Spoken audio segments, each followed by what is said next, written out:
Let's talk about my hardest deep water solo climb. And as far as I know, the hardest deep water solo climb in Alabama. Mental case, 514A.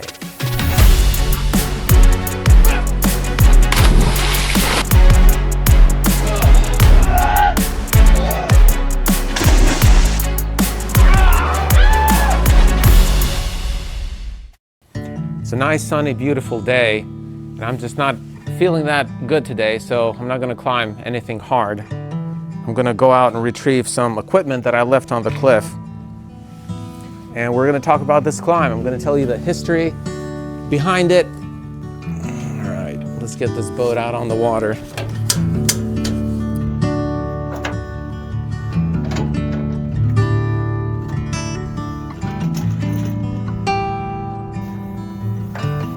So this story started about 15 years ago when my good friend Logan Kennedy introduced me to the deepwater soloing here in Alabama.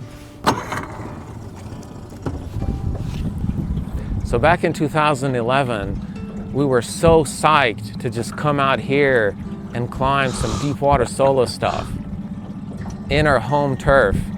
So after about 2 seasons of just having a lot of fun deepwater soloing, I kept looking at this feature, this bulge that looked blank on the second wall, and I kept thinking, hey, what if we climb that? And that's when I started trying this thing.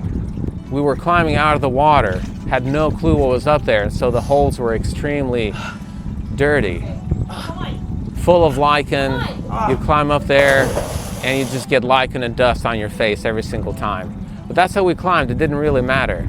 And so each time that I would try it, I would get a little bit further and clean it just a little bit more.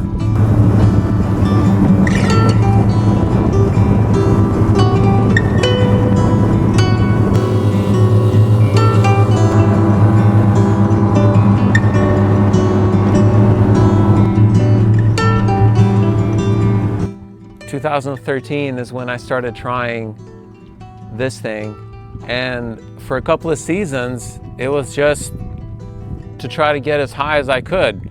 Didn't really care about doing it or not. That was not important. It was just about having fun and falling in the water and climbing until we had no skin left. But eventually I started to realize that, hey, this thing is actually very difficult. That first crux section took me a lot of tries to figure out, and it ended up being really cool. I had to get this heel toe cam, get my hips into the wall, and then snatch this undercling with my left hand. I thought that was actually going to be the hardest section, but I think it was finally 2015 that I realized, wait a minute, there's another crux at the top, and that's what made the climb. So 2015, I had just come back from the Zion National Park. After climbing Moonlight Buttress, I felt extremely fit and motivated. So I thought it's finally time to take this thing seriously and do it, because before that, it didn't really matter to me that much to do the climb. I kind of almost didn't want to do it because it was fun just getting on it and falling on it and then having it as a long-term project. This time, I got the rope out. I rappelled down, cleaned it up, and I realized that the second crux is extremely cool, but extremely hard. I had to get this crazy right heel hook and really stand up, log down this left shoulder, and get this bad undercling. And the only way I could get out of that situation was by stabbing 2 fingers with my right hand. I only had, I think, a week or maybe a couple of weeks before I was going to travel again to Southeastern Europe.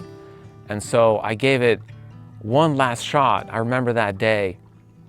I was feeling good. I got the undercling, but the climb wasn't quite clean enough, and so my left foot slipped, shock-loaded my left shoulder, and I felt it kind of come out of socket and pop, fell in the water, and I knew that I was injured.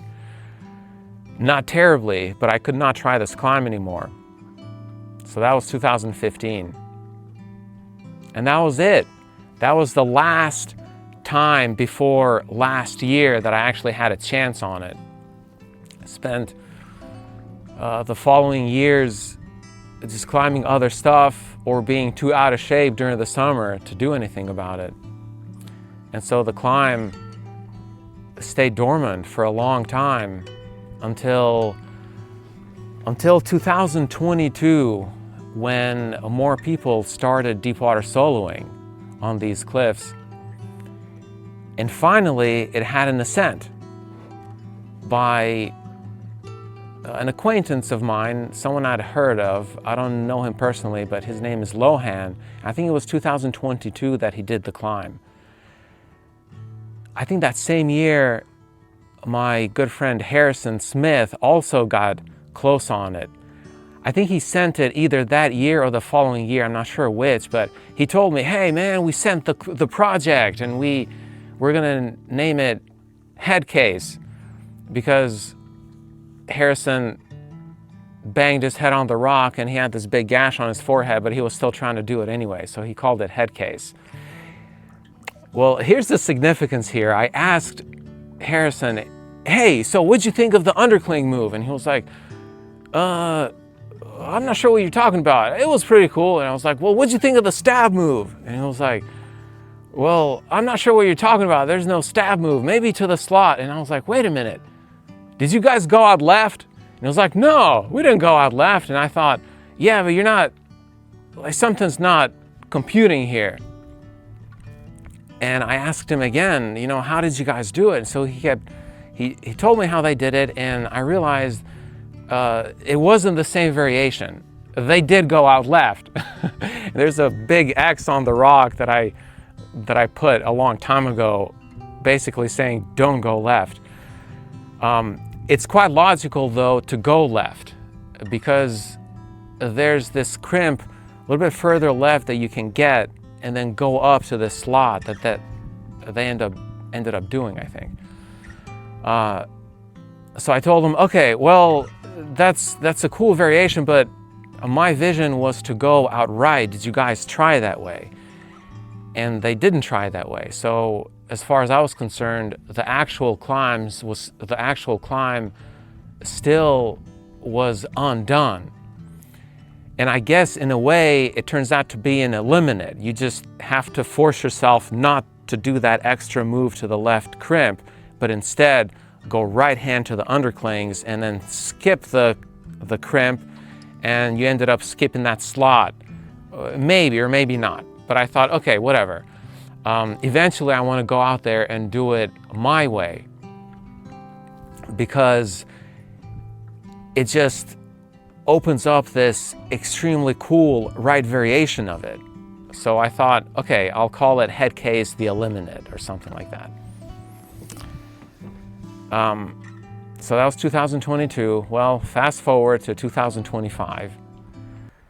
Finally, I got my life in order and I'm in good shape during the summer to go try this thing. So I come out here and I try it. And the first crux feels so much easier than it did 10 years ago. But then the second crux just felt so much more difficult. I wasn't sure if it was just muscle memory or what. I'm sure my body has changed in 10 years. I've acquired some additional skill, I would say, maybe some strengths and some weaknesses. So I said, okay, well, this is going to be the summer though. I'm going to do this thing. Got on a rappel, cleaned it up. So I kept trying it, kept falling off of that stab move, man. That ended up being such a difficult move to do because you have to log down this left shoulder so much. So finally I got close enough and I knew that I could do this thing. So I got up there, I set up a GoPro. I got some really good footage of some of my tries from up there from the GoPro. Got some good footage of some of my friends trying variations of it, but no one really tried it seriously. I knew it in my heart that I could do it that day, and that's why I spent probably an hour and a half up there struggling with a GoPro to do this thing. Well, what happens? My GoPro shuts off, so I have no way of actually recording the ascent. So luckily my good friend Harrison had his drone out, so he was like, hey man, I can take video, do you want me to do that? And I told him, yeah, sure, let's do it, because I might have a good chance. And I don't know who it was, I think it might have been Russ that was blasting music, and he was like, hey, do you want some music? And I said, yeah, let's go. What kind of music do you want? He suggested Eye of the Tiger. And so while I'm climbing this thing, I have Eye of the Tiger just blasting in the background. Everyone's yelling at me, go, go, you can do this.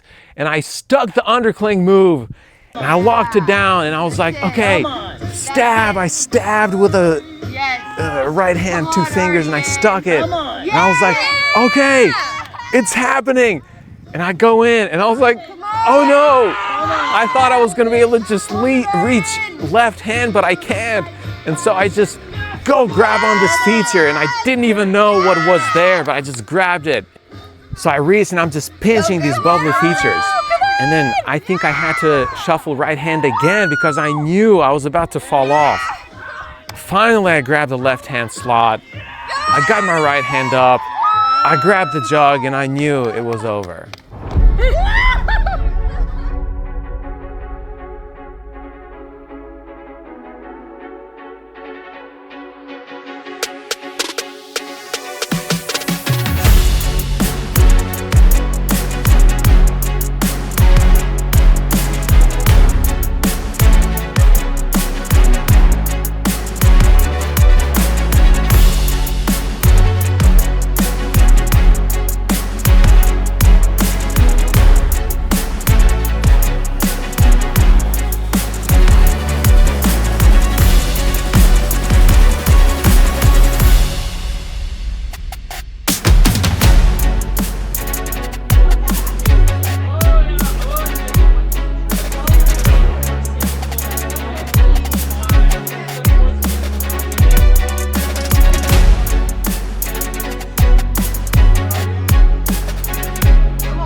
Here we are at the top of Mental Case. Oh, what nice weather today. It feels like summertime, really. Yeah, it's a good day to reminisce about past successes. You know, one more thing I want to say about this experience.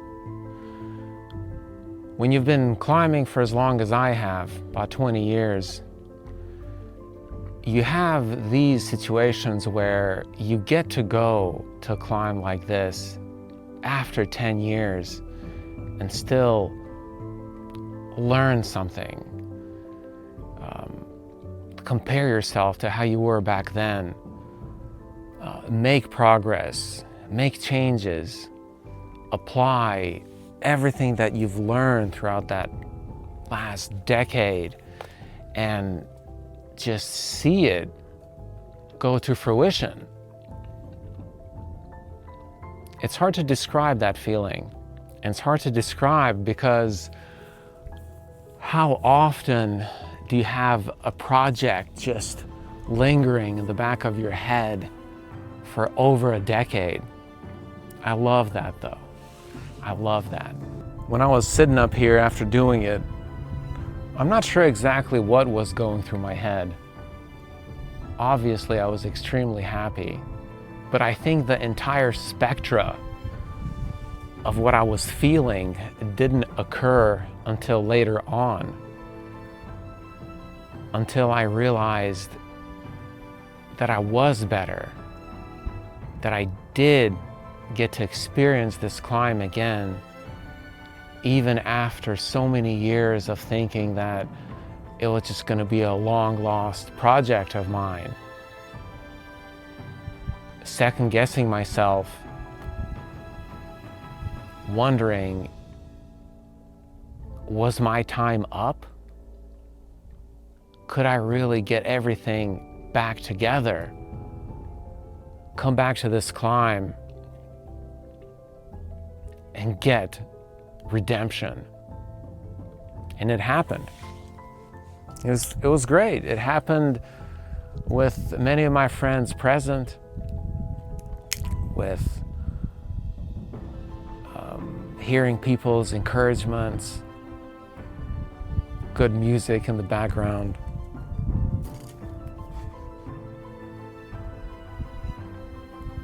So I guess